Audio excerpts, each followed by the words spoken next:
കോഴിക്കോടേക്ക് അവിടെ സംഘർഷാവസ്ഥ രൂപപ്പെടുകയാണ്. യൂത്ത് കോൺഗ്രസിന്റെ പ്രതിഷേധമാണ് സംഘർഷത്തിലേക്ക് എത്തുന്നത്. പ്രവർത്തകരെ പോലീസ് ബലം പ്രയോഗിച്ച് നീക്കുകയാണ്. പോലീസ് റോഡ് ഉപരോധിച്ച പ്രവർത്തകരെ പോലീസ് ബലം പ്രയോഗിച്ച് നീക്കുന്നു. പോലീസിന് മറ്റ് വഴികൾ മുന്നിലില്ല. ബാരിക്കേഡുകൾ തകർക്കാൻ ശ്രമിച്ച പ്രവർത്തകരെ ജലബീരിംഗ് ഉപയോഗിച്ച് പ്രതിരോധിച്ചതോടെയാണ് പ്രവർത്തകർ റോഡിൽ കുത്തിയിരുന്ന് പ്രതിഷേധിക്കാൻ തയ്യാറായത്. ഗതാഗത സ്തംഭനം എന്നത് മുൻനിർത്തി പോലീസിന് പ്രവർത്തകരെ മാറ്റിയേ നിർവാഹമുള്ളൂ. അത് പക്ഷേ ഒരു സംഘർഷാവസ്ഥയിലേക്ക് കാര്യങ്ങൾ പോവുകയാണ്. കുറേയേറെ പ്രവർത്തകരെ പോലീസ് ഇപ്പോൾ അവരുടെ വാഹനത്തിലേക്ക് മാറ്റിയിട്ടുണ്ട്.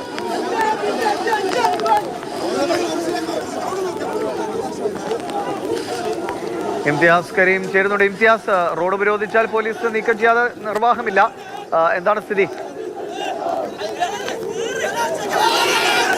തീർച്ചയായിട്ടും ഒരുപക്ഷെ ഈ സംഘർഷം അതല്ലെങ്കിൽ ഈ പ്രതിഷേധം ഒരുപാട് നേരം നീണ്ടുപോവുകയാണെങ്കിൽ വലിയ ഗതാഗത കുരുക്കടക്കമുള്ള കാര്യങ്ങളിലേക്ക്, ഗതാഗതം സ്തംഭിക്കുന്ന അവസ്ഥയിലേക്ക് കാര്യങ്ങൾ പോകുമെന്ന് പോലീസിനും അറിയാം.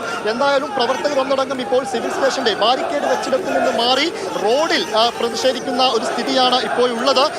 അവിടെ ഈ ബാരിക്കേഡ്, ഇവിടെ ഉണ്ടായിരുന്ന ബാരിക്കേഡിൽ ഒന്ന് ഇളക്കി മാറ്റി പ്രവർത്തകർ തന്നെ അത് റോഡിൽ കൊണ്ടിടുകയും ചെയ്തു. റോഡിൽ ആ ബാരിക്കേഡിന് മുകളിലടക്കം കയറി നിന്ന് പ്രതിഷേധിക്കുന്ന കാഴ്ചയാണ് റോഡിൽ നിന്നുള്ളത്. അതോടൊപ്പം തന്നെ പ്രവർത്തകരെ ഒന്നൊന്നായി, ആ സംഘർഷത്തിനിടയിലും പ്രവർത്തകരെ ഒന്നൊന്നായി ഇപ്പോൾ പോലീസ് ബസ്സിലേക്ക് കയറ്റുകയാണ്, അറസ്റ്റ് ചെയ്യുകയാണ് ഇപ്പോൾ നടക്കുന്നത്. വലിയ സംഘർഷത്തിലേക്ക് റോഡിലും പോലീസും പ്രവർത്തകരും തമ്മിൽ പോയി എന്നുള്ളതാണ്.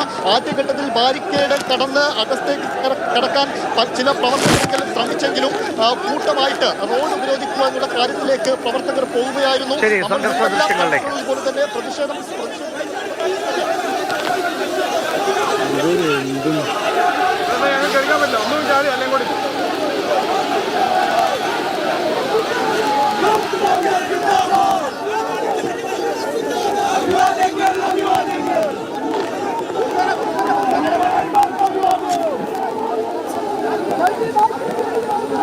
കേരളത്തിലെ ആരോഗ്യ മേഖലയിൽ ഉണ്ടായിരിക്കുന്ന പ്രതിസന്ധികൾക്കിടെയാണ് ആരോഗ്യമന്ത്രി രാജിവെക്കണമെന്നാവശ്യപ്പെട്ടുള്ള വലിയ പ്രതിഷേധ പരിപാടികളിലേക്ക് പ്രതിപക്ഷ സംഘടനകൾ ഒന്നടങ്കം പോയിരിക്കുന്നത്. ഓരോ ദിവസവും നമ്മൾ കേരളത്തിലെ വിവിധയിടങ്ങളിൽ നിന്ന് ഈ പ്രതിഷേധ കാഴ്ചകൾ തുടർച്ചയായി കണ്ടുകൊണ്ടിരിക്കുകയാണ്.